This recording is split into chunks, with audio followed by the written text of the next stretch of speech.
Hi, this is Colby Mead from the Colby Cast. And you, you're so wrong, dude. Ross, stop it. Just stop it. I could not resist right there. I'm just too punchy right now. He's the one keeping you guys out of bed, not me at this point. Morning, gentlemen. Just who I wanted to see. Save us all a meeting. You've seen the show, but sometimes you just need another helping. I want more, and I know I shouldn't. Because the Star Wars universe creates more canon and questions than you can imagine. I don't know, I can imagine quite a bit. Even after our questions have been asked, there's still a little room on the plate. I suppose we're fascinated by the things we don't understand. So it's time we sit down again. I'm your host, Greg McLaughlin. I've seen your daily routine. You're not busy. Along with my co-host and Card Squadron winger. This is Greg Cast, a.k.a. Ion Cannon. I'm only doing this because you're the best and because I need you. We've already had breakfast, but now it's time to head back to the table. And we've saved a spot just for you. Don't worry, Chewie. I think I know what he has in mind. Ding ding, it's time for Second Breakfast. Welcome to the Second Breakfast, a Rebel Base Card Micro podcast series. We're gonna need a bigger Pringles can. In this series, we're going to revisit Andor Season 2, episode by episode. And in this show, nothing different. We're going to look at Episode 6, What a Festive Evening, which is the end of the second arc. Now, of course, I can't do this without my breakfast pack co-host, Gregory Cast from IonCannon.com. Welcome back to Second Breakfast. We just saw each other not that long ago. Now I'm back to just seeing you from here up. I'll say no more. Well, I just want to correct you. You could do it without me. You just have to get another actor who looks somewhat like me and recast, which you could do, apparently, and people can't complain. It's great to be back. It's great to be on and really, truly to be talking about Andor. I will only preview my thoughts for tonight by saying, like, coming back to this, I was like, oh, right, this is the Star Wars that I really, really, really love. And you know, there's been a lot of good Star Wars lately, but for me, this is the peak. So I'm excited to get to chew it over a little more, with a little more syrup, a little more bacon, maybe an extra egg or two. I'd say do another hyperspace punch, but I'm like, man, one of those is enough. When we had I almost the bought the AMC. Disclosure Day cocktail the other night in your honor at my local AMC, but I was like, I got to drive home after this. I know. I was happy. I was just taking an Uber back to the airport. But man, that hyperspace punch. But I'm just saying, it's like, it's a margarita on steroids, and it's priced like AMC would price anything else. Just fair warning there. But Colby Mead, you are here for Second Breakfast after we promised to get you on for months, and I refused to do anything else until I got it's just sort of like it just that Maul Shadow Lord Mando Grogu thing happened, and it completely threw our schedule off. Colby Mead, welcome to Second Breakfast. How you been, bud? Fantastic. In fact, if I were any better, there would need to be two of me. It's not a lie. That's absolute truth. And I'm just glad, so happy to be here, hanging out with you guys, looking forward to our conversation. And also, I'm a big fan of Second Breakfast anyway, not just the Lord of the Rings version, but also the show, and also in real life. I'm known to have a second breakfast. You got to have something with the 11 o'clock coffee, right? So yeah. I'm here for it. Glad to be back, too. Excellent. Yeah, it's kind of nice because, because the way Andor was broadcast, just to kind of recap why we do these, it's nice to kind of go back over show by show. There's no set schedule for this, which is kind of nice. So we can take it kind of deep dive. And unlike the breakfast pack where we kind of like trade questions, here we're just kind of like, hey, remember this. And one of the nice things of going over this show again is really kind of catching a lot of those moments you might have missed. It's weird seeing a 2025 broadcast date for this, Greg, because it's like, wow, it seems like, how long ago? When did this come on? My memory is failing me. It was April and the beginning of May, so it's over a year ago now. At this point, as we talked about last year, they squeezed it all in before the Emmy deadline of May 30th. So that's right. So yeah, we are a full year beyond it, and it's been an interesting year as there's a cliche about like when an author dies, like it's the year after their death that sets its legacy.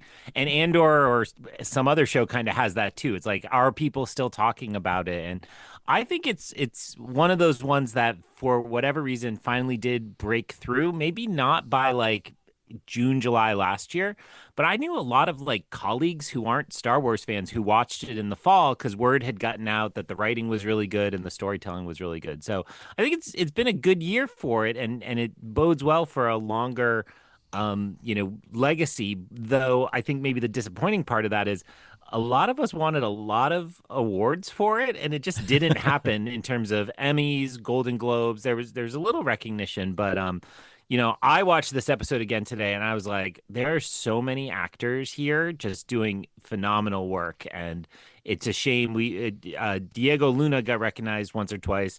I know it's actually the next arc. We tend to talk about how Genevieve O'Reilly really should have been nominated, but it's a too bad part of its legacy. But whenever you mention awards to, like, if you get a photo op or something with an actor, the first thing they always say is like, I don't do it for the awards. So I when I met Ewan McGregor, I had the pleasure. I said like, oh, I wish you'd won the Oscar for The Beginners, and he's like, we like it. That's all that matters. So I try to remember. That's what Kenobi told me. So why should I think anything else? Schooled by Ewan McGregor. I love it. Well, you know what? I wouldn't be giving Disney Plus any awards today because as we were recording this, well, they appeared on Down Detector earlier tonight as I was trying to do my final notes in my head on this, and it just came on.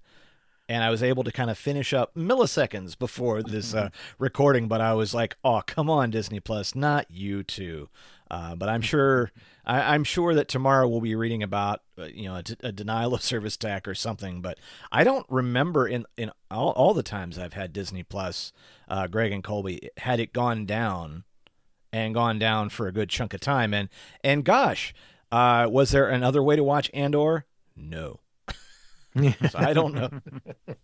I remember just the first morning that I logged on to Disney Plus. Literally the first day it went live, and The Mandalorian was launching that service. And of course, I wanted to watch it desperately, so I tried to get it on my TV. Wasn't working. Just everybody was doing the same thing, right? So I ended up downloading the episode onto my phone and then casting it from my phone to my TV. And that's how I was able to get it to work. But I don't remember any other technical difficulties with Disney Plus since then. And of course, it's a new service, so everybody's just jamming up the frequencies that first day. But they've had a pretty good track record. I think so. That seems fair. I will add that I got in a conversation today because I was I have a good friend here in Boston who happens to be the world's #1 Krennic fan. So I was texting him some of the lines that Krennic says in this episode, and he mentioned, he's like, hey, when's that Blu-ray coming out? And it's true that season 1 got a nice I actually think it got a 4K DVD set, and we haven't heard an announcement about season 2, and I believe that's also true for Mandalorian season 3. So it's like, are they keeping us going back to the service now, or can we get those? Because I like having them on my shelf, especially some of the really good stuff. I think that would be nice, especially with Andor, because it's two discs, right?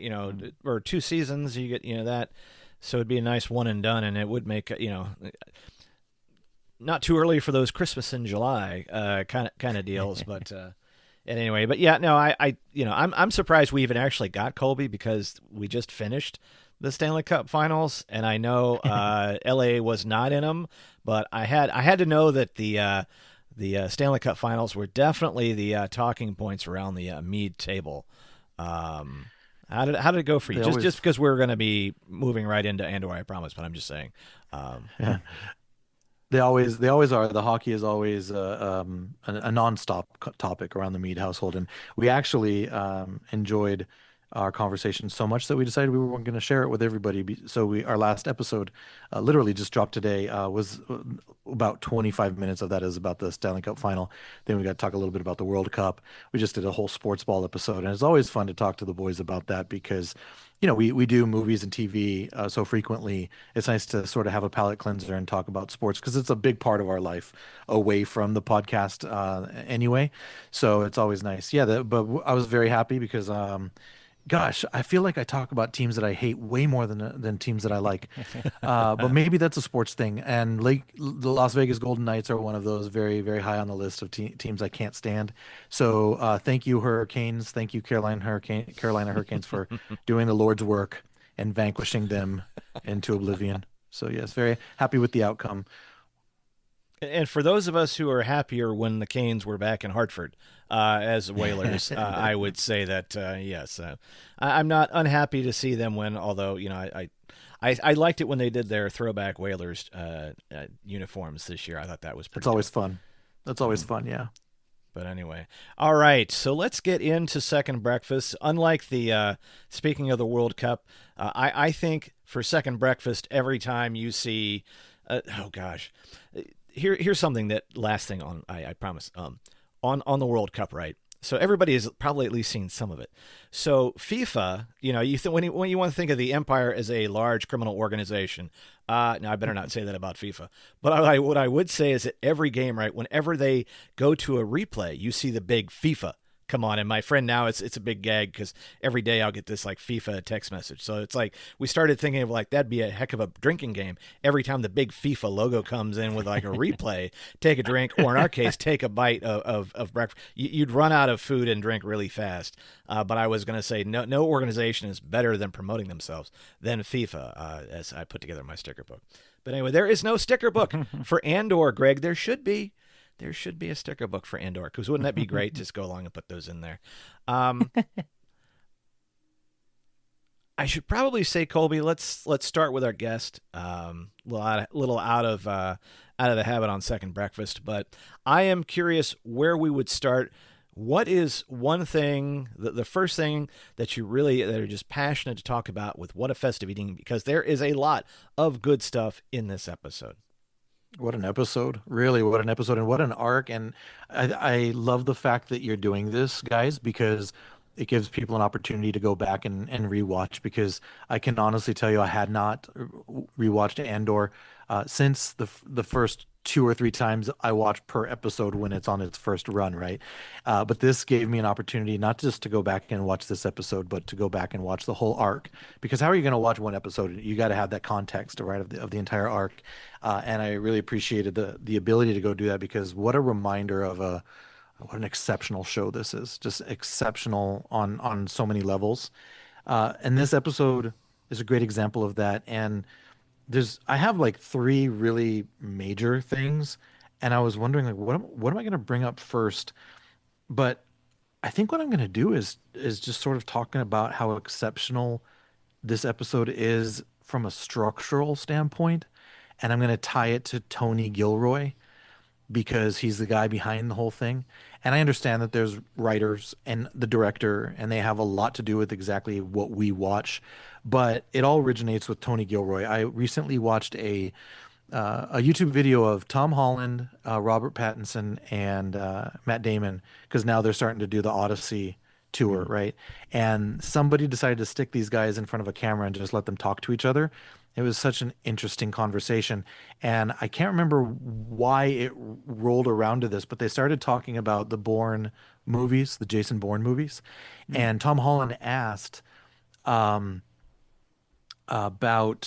asked Matt Damon, sort of like his experience from the beginning, right? And he talked about Tony Gilroy. He said Tony Gilroy was the writer for the first movie. And the studio went to him and said, I guess these were books. I didn't know that these were books, but they were adapting them from novels.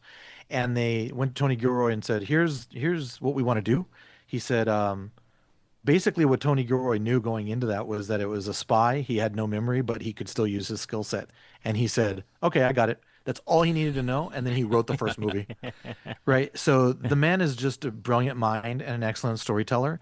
And what I loved about this episode and what we saw was that the first half of this, we're setting up all these relationships, right? We're seeing everybody really, it's jumping back and forth. We see Bix and Cass Cassian. We see Vel and Cinta are reunited. We see Dedra and Cyril are talking a little bit. Even Mon Mothma is inquiring about her cousin Vel, right? And then we see a quick scene with Mon Mothma and her husband talking about how busy the season is. And I really think it was a beautiful setup for the second half of the episode, which was just cut between these 4 scenarios, right? The pacing of it completely changed. And now we're going from the heist on Gorman to the ISB to the party, and then Bix and Cassian there at the end. And that kind of episode structure helps pay that off in such an emotional way, because we've spent not just the first couple episodes of this arc, but the first half of this episode, understanding the weight of the relationships that are now being affected in the second half of the episode. And I don't know if I'm explaining myself that clearly, but I feel like it's just very, very well done and very rich and rewarding, just the way that it was all put together. And it's just an example of what the show does all the time, right? It's not the only episode to do this. And I just think, what an exceptional job Tony Gilroy did, not just with the Rogue One involvement, but with this character and with this show overall. It's just really just top notch, I think that's excellently observed and very clearly stated. And I think you're right that, we're in the middle of summer blockbuster season. And when those movies fail, it's often because the writers skip the first part that you discussed, right? They don't spend the first half working on the relationships enough. And maybe I've seen some things like that lately. Masters of the Universe. But, if they don't really set up what those relationships are, then you simply don't care. And the giant CG battles of the second half, or whatever the kind of payoff of the movie is, just doesn't work. And I really liked how you just explained that, Colby, because to me, you highlighted 2 interesting pieces that are juxtaposed with each other. So there's the 2 halves that are juxtaposed. And I think you're right that the first almost ends up feeling a little lazy, but it's just kind of showing you and spending that time with the characters, so that then in the second half, when the tension gets ratcheted up, I was breathless. I was like on the edge of my seat, because I couldn't believe we were cutting between these plot lines so quickly, and they had very different types of energy, but they all were acting in concert. And this is kind of a random episode, with all love to our format. Like, it's kind of just a random episode stuck in the middle, and yet it's all right there. Like you're saying, it's like when you cut off a little bit of a plant and it can sprout from that. Like the whole show is in this. The second juxtaposition I'd point out is because I do think you're pointing at the cross cutting between the storylines in the second half is so amazing, and it's very curious to me. And I hadn't thought of this until you were talking, that you even threw it in. And you're like, yeah. And Cassian and Bix are there at the end. They could have been intercut with the others, but there's this beautiful way in which we see all those pieces kind of woven together, and then we give them the just dessert. And I mean, what is there? He has a little dessert in his little carrying case, his takeout container. So I think it's right to point out that because there's a difference there, we feel that moment differently. And I think I was critical at the time. I'm critical again. I don't love the Bix's on drugs watching daytime TV plot line. But this finale moment of that plot line felt really, really good. And when she is striding out alone and then comes up beside Cassian, and she just gives him this beautiful little half smile at the end. But I think it was just a masterful decision to separate that out from the rest, because it is almost, well, Greg, you alluded to this in your technical difficulties. It's a surprise. You're like, oh yeah, there's this little dessert at the end. So yeah, very well said. And I could talk about how well this is written and constructed forever. So I think you're dead on. No, and it's amazing. Like, going back into this episode, if you haven't had a chance to watch or go back and watch any of this, it's like you get all the players there. Everybody kind of gets in, and Colby really, nailed it as far as these back and forths, even at the beginning with Luthen and Cassian, and you have these little moments. And, I had forgotten things Mothma in the Senate, right? When they were doing the Pledge of Allegiance, and you're like, I forgot about this. Or you have a Mon and Bail Organa moment Where is this where the one where everybody was like, we were all like, oh, it's not Jimmy Smits. But yeah, and you have this nice moment with Vel and Senta, and some of this kind of can get lost in these larger tentpole pieces. But I kind of even like at the end of what is a very sad, the botched heist. We already kind of know it's a doomed mission anyway, but then of course Senta gets killed, and then afterwards, after everything happens, then Cyril's up there just going like, he needs a smoke, man. He's just like, oh my gosh, and he's kind of in his own little thing up there, and it was all exciting. And I'm sure the ISB listening over going, this is the worst. This is the worst guy ever doing this. And you're like, one shot. All right, it's been one shot, and all that. But yeah, just those little moments throughout the whole thing were really great, and I do think that the tension is ratcheted up, especially when Lonnie and Clea are trying to get that listening device out of the Tinian Codex, and you're just like, and meanwhile, and Moth and Krennic are just going at it, and you're like, this is awesome. But I love that Gorst gets it in the end, and that little bit of silence it pulls out is just absolutely masterful. So that's. Can't say enough about this episode. Greg, what's one thing that's got you humming tonight besides the humidifier? I got it off, so it's not going to cause interference if it was that. So, yes, there's so much to talk about here. I'll get right to the point. It was interesting returning to this one and realizing this is the moment for me where Elizabeth Dulau as Clea just came alive. And, I think I said at the time of my season 1 rewatch in preparation for season 2, I kind of forgot Clea was there, and she's there the whole time. I mean, she's got a couple awesome marches through brutalist London. I mean Coruscant, and where she gets to kind of be the handler on Vel and so on. But the scene that you just referenced around the Tinian Codex, I was like, oh my God, she's so good. And, we all remember, and we saw a little of it where Stellan Skarsgård, has to go from affable, ha ha ha, Luthen to dead serious, I'm going to threaten to murder people, Luthen. And yet Dulau as Clea was doing it 5 switches a minute. She was going back and forth and making sure she was giving the instructions Lonnie needed, but also looking good across the room to the people who might look over their shoulder at her, preparing him for the interrogation about that might be coming, and also doing this physically painful act of taking off. And it's just, the performance of it is so good. And I've been waiting for the big announcement of who's scooping her up to star in some big movie, because she's clearly just a knockout talent. So it's such a good preview of what becomes the finale of this series, where she does her solo mission into Chancellor Lena So Memorial Hospital, as it were. It's wonderful. So I thought she was a knockout, and I play way too much Star Wars Galaxy of Heroes. That's my mobile game addiction.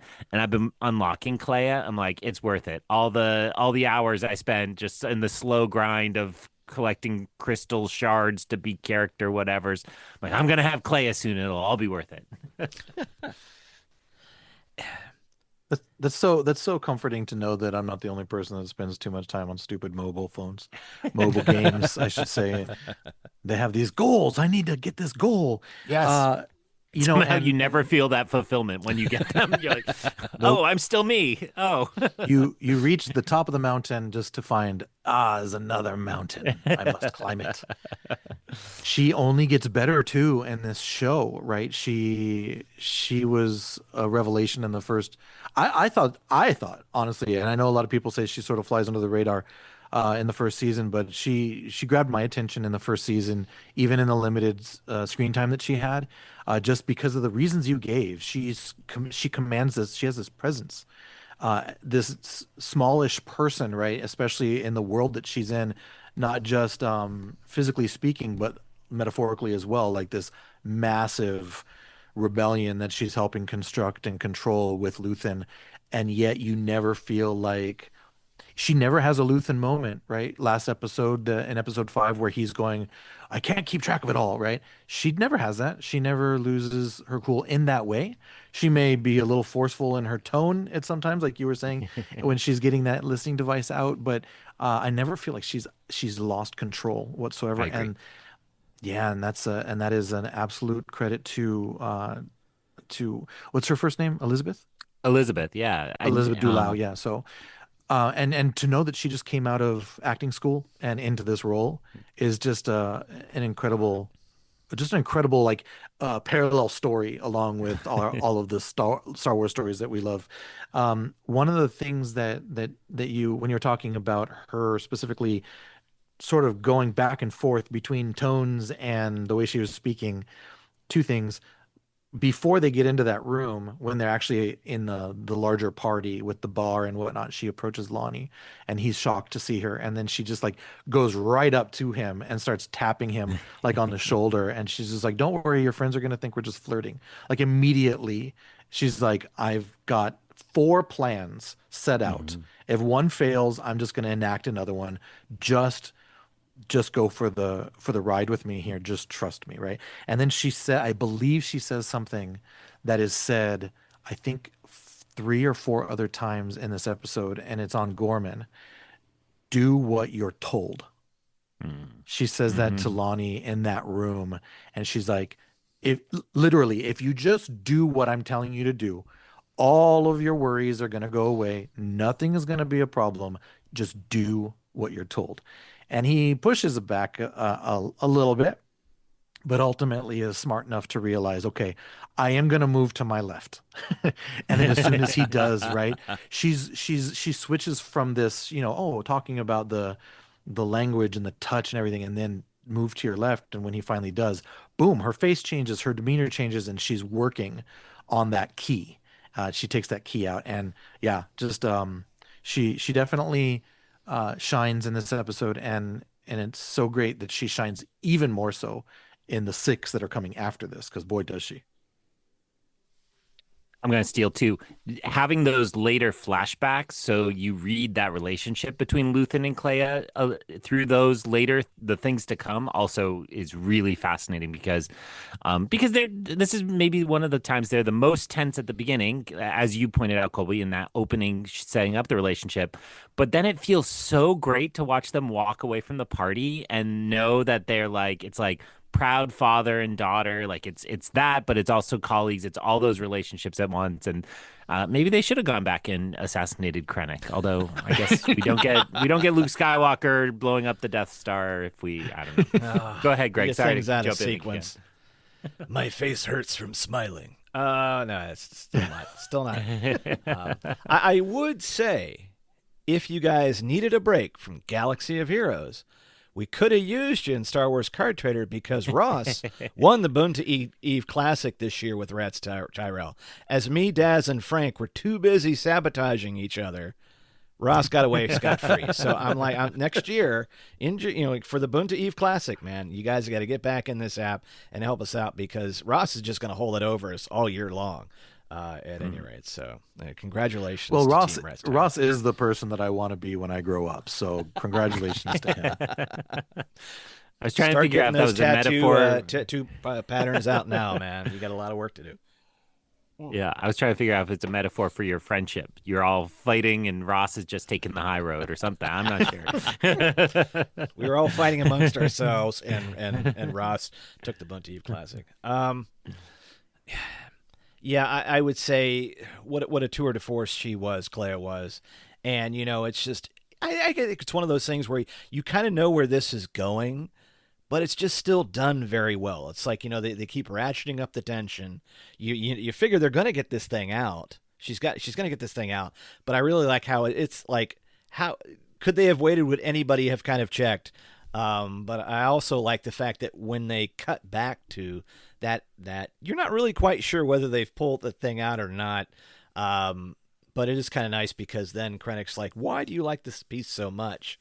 And, I thought she would kind of start in, but it was kind of a trepidatious start. And you're like, okay, I do kind of like this, because they're looking back at each other.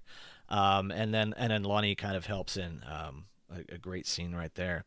What's interesting is like, as much as you really want to go to Dr. Gorst, what's interesting, speaking of sort of like the status quo, is, how the Gorman front, like as Cassian establishes very early, this is not going to go down well. But you start to go, it's like, what could they have really done, right? The Empire has built this huge armory. They're going to, like, the Gormans seem to be doomed.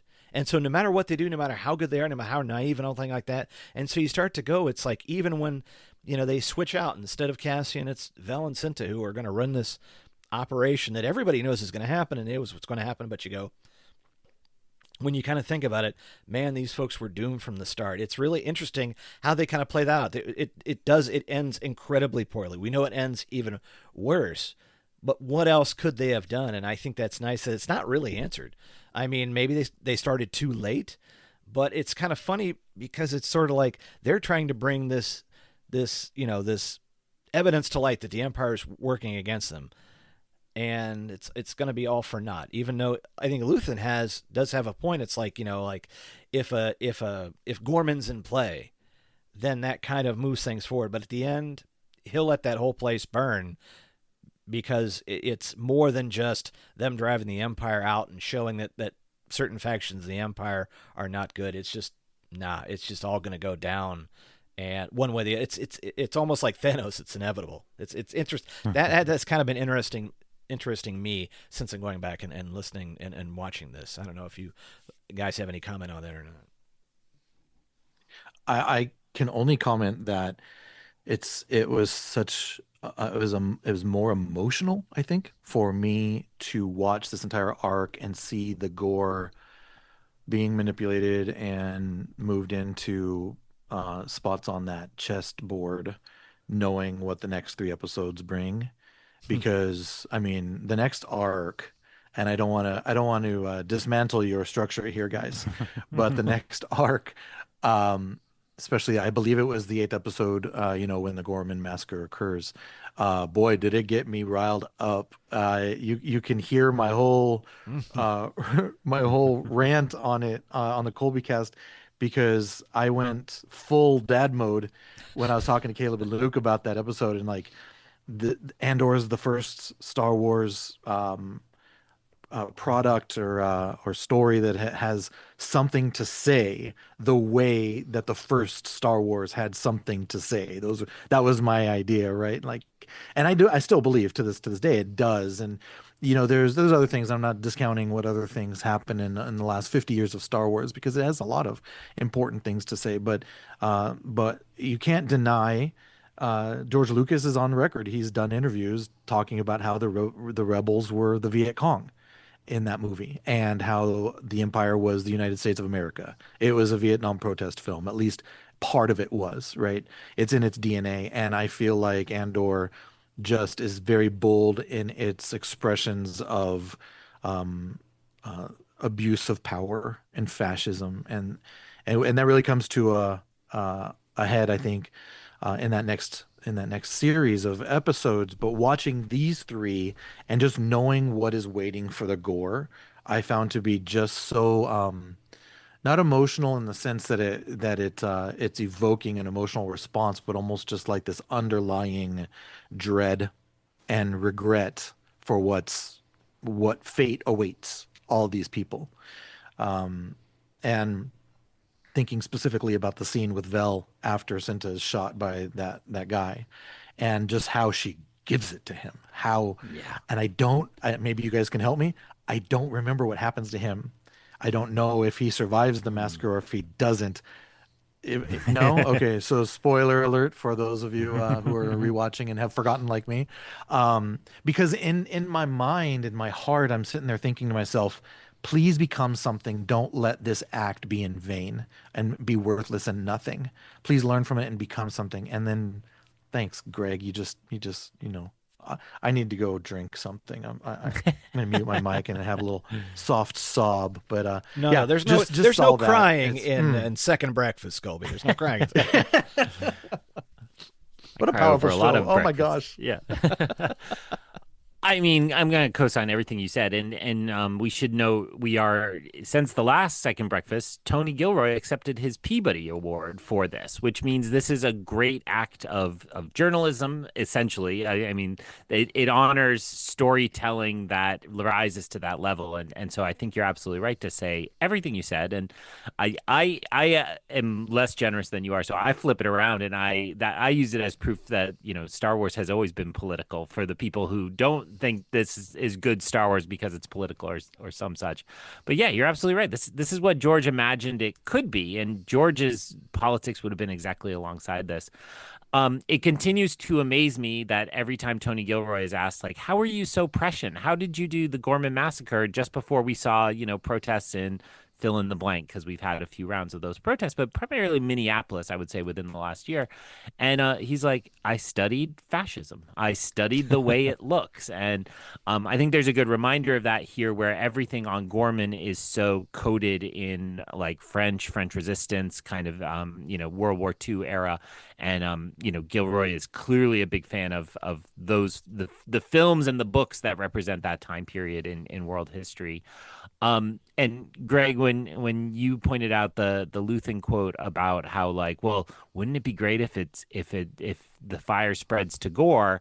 I was thinking as that line hit, and I realized that meant I felt Gorman is like an Alderaan, is like Corellia, like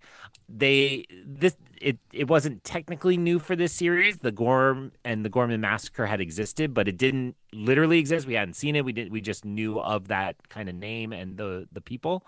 And so the fact that within essentially one season of television, they've put something in my Star Wars brain on the level of like an Alderaan or a Corellia is pretty incredible. And I feel it, and I care about these characters. And then Colby, your excellent comments there. One of the things that remind me of when you're talking about that young guy, it's what I experience a lot of times as a professor when I teach writing and ask students. My big writing research project in the spring is simply choose a side in a social debate you care about and write an argument, and we'll research and we'll figure it out. Like, what's something we got to figure out as a society?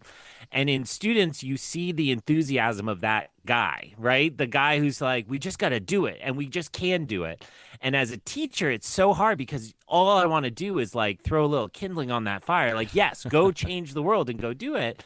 But there's the side that Vel and Cinta represent, which is you got to be it smart and you got to, wait and do it right. And that is terrible. Like, we all would love to just have the change happen. But the difficulty of social change is that, I mean, it's the Luthen speech. Man, the show is on every level before I get to it. But it's the Luthen speech that, you burn your soul for change, for a sunrise you'll never get to see. And that's, you need both in a movement like the Rebellion and for the improvement of the world. And I think it can be, the tension between the two is so difficult. And as a teacher, I find myself in the middle of that space where I need to help them keep that fire alive, but also be realistic that, I'm sorry, the paper you're writing for this freshman writing class at this small liberal arts college is not going to be the one that changes the world. You might have it in you eventually, but this paper's probably not going past my inbox as things turn out. But so I really enjoyed being with the Gore again, and it is hard knowing what's coming. But when we talk about the legacy of the show, I mean, every time there's a protest here, I texted you all the other day. I got a random flyer on a lamppost downtown about nothing in particular, but it says we have friends everywhere, and it's still using the language of Andor to get us all excited. So, what a powerful tribute to the art of this show. That flyer was from the Scots, the Scots that have invaded your town. That's the people that have put the flyers up on that pole. And apparently drank all your beer too. All of it. All of this is accurate, and it's I was like, these internet things are funny, and then I went downtown, and the number of kilts I saw, I was like, oh, these aren't memes. This is life in Boston right now. And they have been awesome. And actually the Norwegians have been increasing in number. I think there was a match that towards the end of this week maybe today. And so there's a lot of funny videos now of the Norwegians. They sit down on our public transportation escalators and row themselves like Vikings up the escalators, and then they do it in the stands during their matches. It's been, I mean, I'm not the biggest sports fan, but I'm like, God, as awful as FIFA is, they're doing something right that we're all gathering and getting exciting. So yes, it's wonderful. Can I just say, as we're getting ready to celebrate the 250th, had King George sent the Scots, maybe it'd been a different outcome. They would have came over, been all dressed and paraded, and we go, hey, the beer's right over there. The latest article I read is that the women of Boston have hit the dating apps hard to offer themselves to the Tartan Army and offer to spend some evenings. So they're clearly hitting all the check boxes, which is a riot. That is a riot. Boston is the only town in the world right now where the bars are putting up signs that say "Bring your own beer." Right? BYOB. They don't have any. They don't have and any. they said to it sell was to worse you. than St. Patrick's Day. I mean, I don't know how, like, in Boston, it's unbelievable. So, yeah. Well, Greg, I think you threw it over to me before I started talking about the Scots, and I appreciated that little moment of levity because the thing that I was going to bring up next is sort of heavy because, I mean, Luthen, and it's Luthen that I wanted to talk about because he's sort of a monster. He can be sort of a monster, but it's necessary, and he doesn't hide that fact, I suppose. He has to make the decisions that have to be made in order to achieve the goal that he has set out to achieve. And it's that monologue, right, from season 1. None of it was ever hidden from the viewer or from the people around him. But if you look at the thing that gets to me is, and I even think that they put this in the trailer, which I think was a mistake. It's the scene with Cassian when he's coming off of when he's meeting when he's going to hop on a ride back to Coruscant with him, and they have this very passionate conversation where Cassian and he have a different opinion about the gore, and the line is, "What if it burns?" And then Cassian responds with, "It will burn very brightly." And I'm like, what is the difference? What is the difference that what he is doing with the gore to what Partagaz and Dedra are doing with the gore? They're a pawn. They're the patsy. They're the ones being manipulated for someone else's end game. One end game is terrible, right? Admittedly.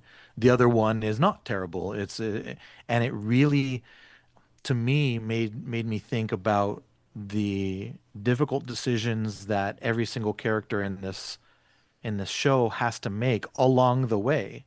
And a lot of them have to make very difficult decisions. Cinta, Vel, Cassian, Bix, Mon, everybody has to make difficult decisions, but probably no more difficult decision has to be made than the one that Luthen makes, because he's literally playing with other people's lives.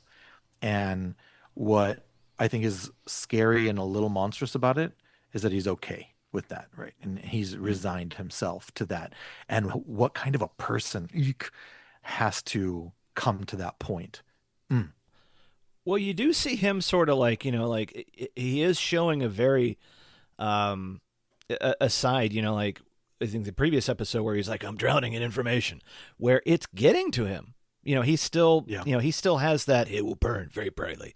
He's still sort of running that, but it's taking its toll on him. And I do like that because he becomes like even more faceted than he already is.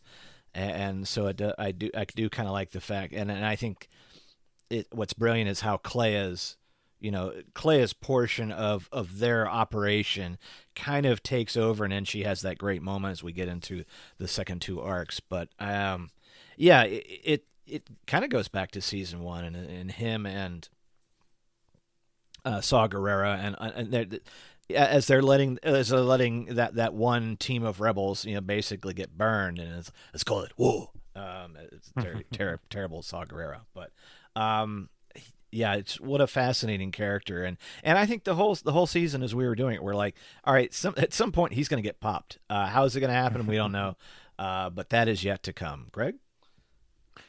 Well, I mean, we're not doing question time, but we'll call this a steal from Colby to mine, because my next one was going to be to talk about those scenes between Cassian and Luthen, because it was really fascinating, kind of thinking about that moment in the larger arc of the series, because I think a lot of us, when the first arc happens way back on Ferrix in the first season, it kind of felt like we were getting master and apprentice here, right? A very familiar type of Star Wars relationship. And in the sum of the show, we don't actually get that much time of the two of them interacting, despite both of them being such major parts of the show. And here it's this. It's like the inverse of what the Jedi Master and Padawan should be, where it's full of conflict and a lack of openness and empathy between them. And I think you're right to call him a monster. I mean, take it out of the true crime world, and sociopath, right? Like pathologically unemotional, right? As a part of this, and that to me is Luthen. He only cares about the goal, and it is like a single-minded like serial killer. So now I put it back in true crime, but it's unemotional and it feels like that, and yet you realize, I think part of the thesis of the show is you need these people. You don't get Mon Mothma without Luthen. And it's not, again, we're very much in the America 250 spirit up here in Boston. And we're remembering all the big named aristocrats who signed their name on important documents. But it's like, yeah, there's some down and dirty folks too who had to get the spying done and had to get the fighting done and all of that. So, it's really wonderful. And I liked those scenes, even though and lump in the one with when Cassian gets too hot-headed and shows up at the shop, and you realize that Cassian is the one who is the problem in that moment. And as monstrous as Luthen can be, there wasn't a second where I wasn't scared because Cassian was breaking the rules. I'm like, Luthen is exactly right across that scene. So great writing, great dynamics, and it's hard. I mean, we got a high body count to get through before the end of the show, and then you think about Cassian, it's like, well, he lives one more day, or 2 more days. Well, Greg, what else is on your list? I know it's gonna be a little shorter show tonight, but I am curious. We have kind of gone back and forth. It's kind of like how Second Breakfast works. It's not necessarily linear, but what is left that's still burning up your list? So my list is really taken care of for the most part, but I will throw in, because we did talk about Tony Gilroy and we did talk about the editing of those scenes. I just want to toss in a shout out to the directing of this episode. There were a few shots that were masterful, and again, there's an editor and there's the director, and they're working together usually to work on the cut of the film. But the shot I wanted to just call out, and you maybe don't even have to respond, but the shot that I loved was when they're having the raid on Gorman, and Gorman. I get it's confusing to me, the pronouns there. I'm glad I'm not the only one. They have a shot where you watch some characters grab the crate. They put the crate on the ground. They open it up to guarantee that there's blasters. Exactly. And then they close the crate, and the camera follows as they walk into the mouth of the tunnel. And it seems like it should end there, but they do this really awesome camera trick where it slides down the tunnel and the camera just follows, and it's smooth. It looks almost like they hooked the camera up to like a track and just sent it on a zip line after the crate. And then you follow the crate all the way to getting loaded in the truck. And if we're being completely honest, George Lucas would probably hate that, right? Because George Lucas loved a steady camera and to shoot everything like a documentary. But the expansiveness of Star Wars and its cinematic language is awesome. And I love when you see something really inventive. And in my experience, kind of TV directing is just like workhorse, make your time, make your budget, make your schedule. So we don't often praise it, but I thought this was a real chance where the director was like, let me show you a little something I got here. And maybe we're talking about things like that this week on Long Take Review whenever it gets edited and dropped, because Spielberg has a movie out, and there are 2 long takes. That's not my show, but long takes, oneers within the Spielberg movie, where you're like, man, nobody moves a camera like Spielberg. And then I watched this episode after. I'm like, maybe somebody's coming up. Somebody's nipping at his heels. So it was just great directing and great filmmaking across the episode. Wait, you're a Spielberg fan? This is news I didn't know. I know. I hide it really well. You sure do. I'm glad, Greg. I don't want to step on your toes, but I have these 3 things in my brain that you have just brought out, and they're going to come out of my mouth.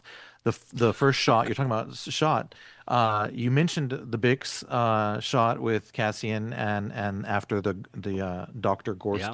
Yeah. Talk about confusing. Gorman, Dr. Gorst. Thank you. Yeah. But that tracking shot where it's backing up and she's walking towards the camera and all you see is her and Adrienne Arjones. What a phenomenal actress and a performance as Bix. But then you see her sort of look to the right and then give this smirk, right? This like very gratifying smirk. And you know who's about to walk into this shot, and it's Cassian. But it's not just him joining her on the stroll out. He's got the little trigger and then click, boom. And then she really, then you see satisfaction on her face. It's almost like, okay, Bix is back. That shot. And then there's 2 other very similar shots. One where the camera is almost like it's mounted on the side of the Fondor when Cassian and Luthen are leaving in that right after that scene where they're sort of arguing, and you see it lift off and start to go. There's a similar shot on that transport that they're hijacking where it's sort of like mounted on the back rear and you can see the whole front of it as it's driving down that street. I don't know if it's driving, hovering, moving down that street, whatever. But I just love those shots because it's similar to one that was, I think, in The Force Awakens when on the X-Wing where you can sort of see like the cockpit. It's almost like the camera was mounted on the wing. And I'm like, I'd love to know how they do these things. Is it all digital or is there really a camera on the side of something? I just love it. It's just technically speaking, it's very exciting, that kind of stuff. Well, and then there was that pull-out shot, right, as Dr. Gorst is, where it's kind of like that tension of her like programming all that thing, and he knows what's going to happen, and all of a sudden, it's supposed to be the worst scream you ever heard, the noise, but you don't hear anything. It goes deathly quiet, and it pulls back, and you could see him in agony just as you start to hear the beep beep of that bomb. That to me was, as I was saying before, that was great. But there's another one where as the Empire is closing in, right? Because they were saying like you need to make this raid loud and let everybody know you're there, and the camera's kind of pulling back, and you see like the Imperial forces kind of converge, and there's this hover truck or whatever that's going along the riverbank, and I'm like, that looks like the Sin. That's like right out of frame, like it's. Right on the nose there. I'm like, oh yes, because there's no railings right along the bottom of the Sin. Just so good. And that's when you kind of go, man, will we get this again? I don't know. I know what we did get, and there was a large, you couldn't hear this, a large scream from the complex, I guess, as Mexico just scored on South Korea, as we are taping. So it was one of those things where just half the complex I can hear outside our window. I was like, someone scored something big. I know my son was out there, had to subscribe to YouTube TV just to watch the World Cup. So, but at any rate, as I get ready to go out and do a little sticker booking later for my FIFA World Cup book. Brought to you by FIFA. At any rate, last thoughts. This was a great episode. I'm really, really happy that I got the both of you back for this, and it just keeps going. Like every episode just gets us deeper and deeper. Just final thoughts, Colby and Greg, before you kind of wrap things up. Just exemplary storytelling, and to me, this whole show, you can throw Andor season 1 in and 2 as well as Rogue One as this wonderful little pocket of the Star Wars universe that if you ever wanted to do a quick rewatch and you didn't want to dedicate the next 18 months of your life to it, you could do this, right? This would be a very rewarding one to do. And also a reminder of the importance of storytelling. This is Star Wars. People, they look down their nose on it sometimes. And boy, are they missing out, because this is important. This is relevant. This is enriching, and society actually, and I don't mean to be too grandiose here, but society can actually be improved by consuming a story like this. And thanks George Lucas for creating the galaxy that it was told in. Credit to the creator. There you go. Yeah, Greg? I love your use of enriching there, and I would add nourishing. Like I sit and I watch this episode and I feel better. I feel fulfilled and that, I'm a part of that. Although I think at some point Gilroy was quoted like, but also like still go engage in the world. Like don't forget, like it's fun to escape and enjoy my story about it, but like still show up for the real world. So yes, really wonderful. I do think in my memory of this season, this second arc gets far overshadowed by the third because of what happens on Gorman. But it works really well as an arc, and I will not rehash the release schedule thing, but I do think as I've talked to people who really stretch this out for a long time, they find a lot more and they connect a lot more with these characters. Colby started us off talking about all the character relationships that happened in the first half of this episode. And I'll just say it remains shocking to me that if I sit down in my head and I start listing my favorite Star Wars characters of all time, I get a little, Kenobi first, and then a few others, the Luke Skywalkers, the Reys, they all are in there.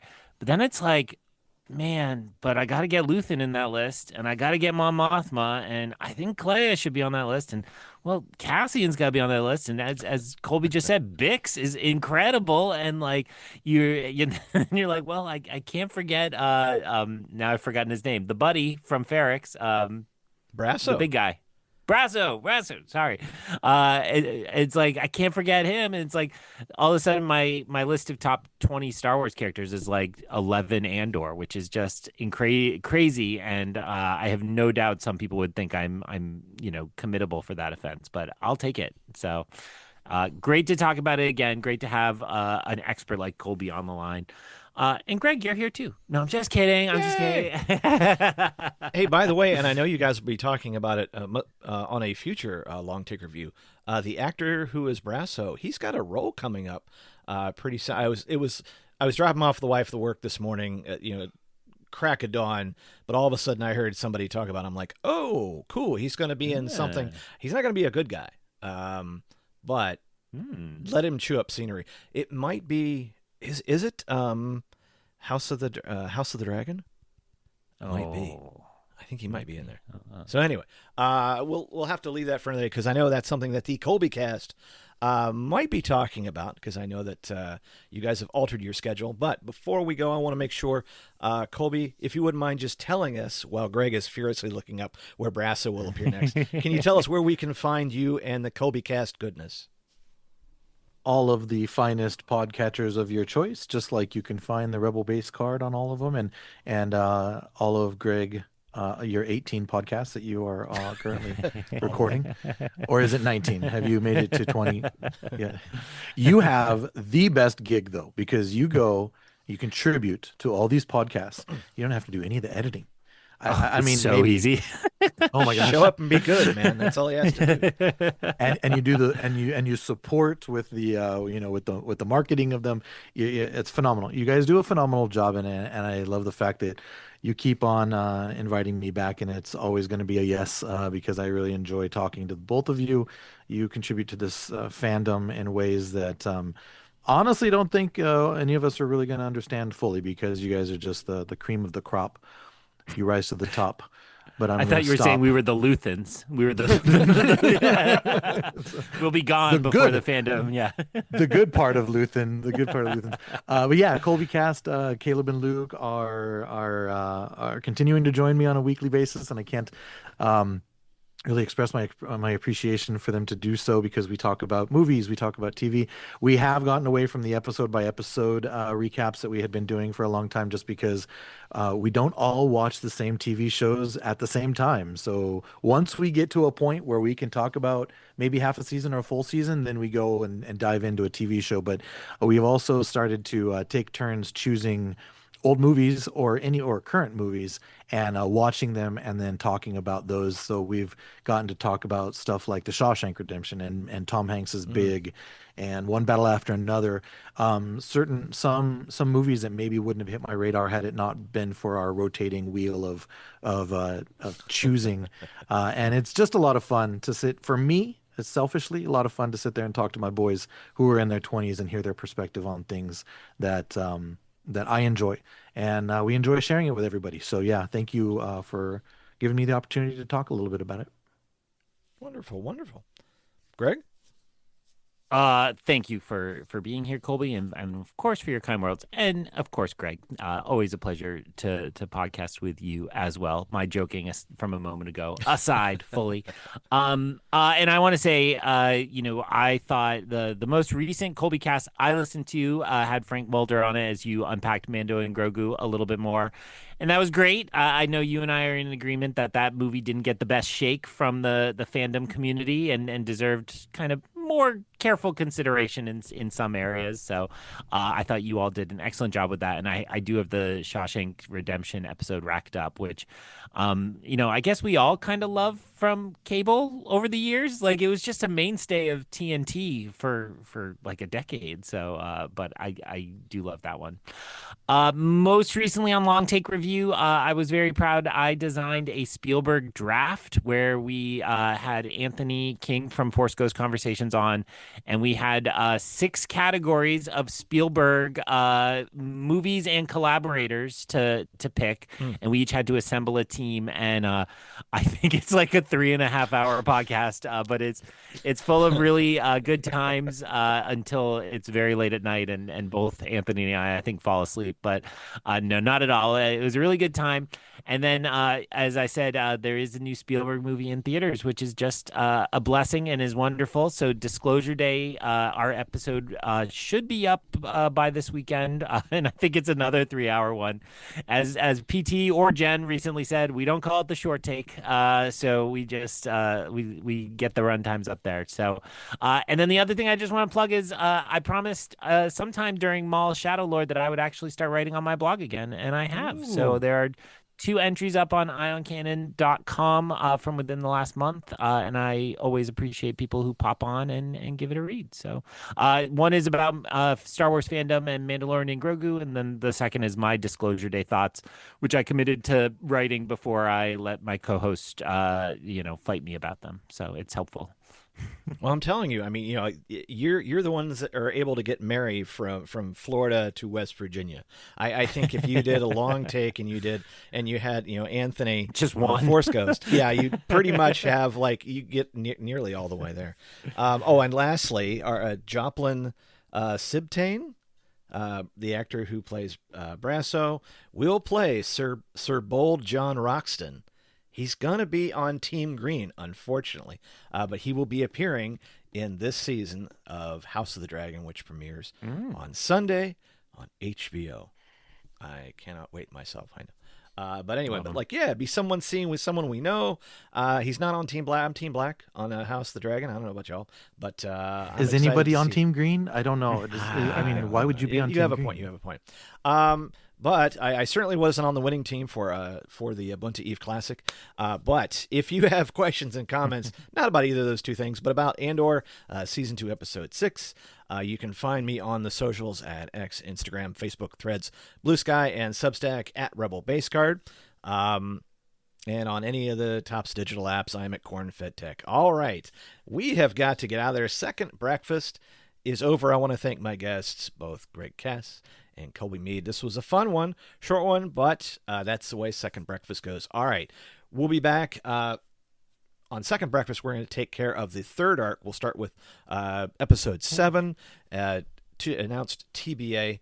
A lot more to come this summer, though. We've got a lot going on this summer, and I can't wait to listen to the reviews. I do want to kind of see Disclosure Day, and I do want to kind of hear Colby's thoughts on Shawshank, one of my favorite films of all time. But anyway, all right, so for Greg Cass and Colby Mead, I am Greg McLaughlin, and we're going to return you to a podcast playlist chocked full of World Cup and still more Mandalorian and Grogu reviews, because I know I haven't finished mine yet. All right, we'll see you next time, folks.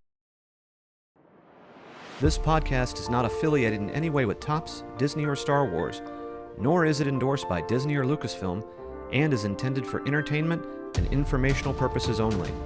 All names and sounds and any other related items are properties of their respective trademarks and or copyright holders here in the U.S. and abroad.